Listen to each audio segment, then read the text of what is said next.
Have you been thinking about basal body temperature charting on your fertility journey? Are you trying to decide, I've been using the OPK test strips, but I can't quite determine ahead of time when I'm getting my ovulation, when I'm getting my LHP, and I'm thinking about basal body temperature charting. I'm Nicole Stern, I'm the founder of Fertilista, and we get asked this question all the time. And I have to tell you, I am not a fan of BBT charting.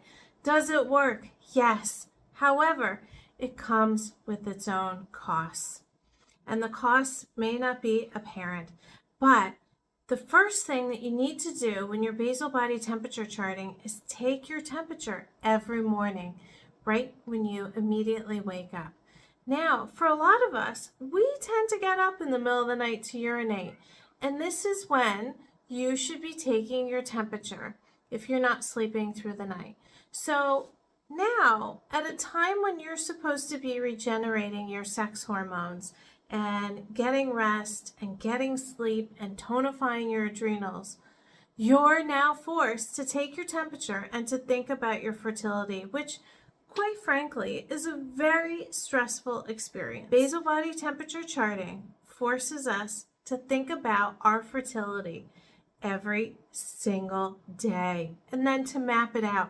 I can't imagine putting more gas into the fire while you're trying to conceive.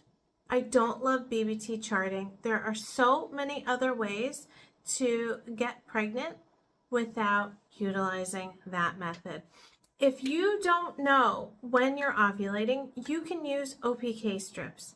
However, a lot of times we miss that window. Sometimes it can take sperm 3 days to meet the egg before the embryo gets fertilized, before the embryo gets formed, before the sperm meets the egg. If you're waiting until that positive LH spike with your OPK kit, sometimes you can miss the window because then you're ovulating within 24 hours. And if that egg doesn't get fertilized within another 24 hours, it starts to disintegrate.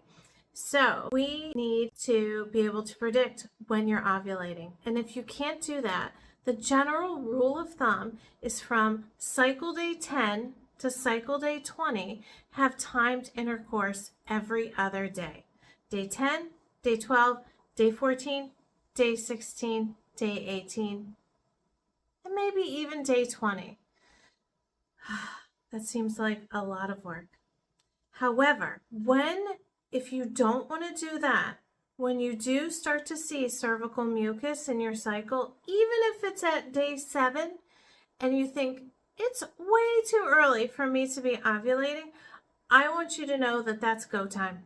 That's when you should start to have time intercourse. So I don't want you to do it every day, but while you see that stretchy cervical mucus, I want you to have timed intercourse every other day. And then stop when you ovulate. Stop a day after you get that positive OPK kit, because at that point, you're a little bit outside the window. I'm Nicole Stern. I'm the founder of Fertilista. I really want you to have a much less stressful cycle trying to conceive, and I think basal body temperature is just going to make the process even that much more stressful.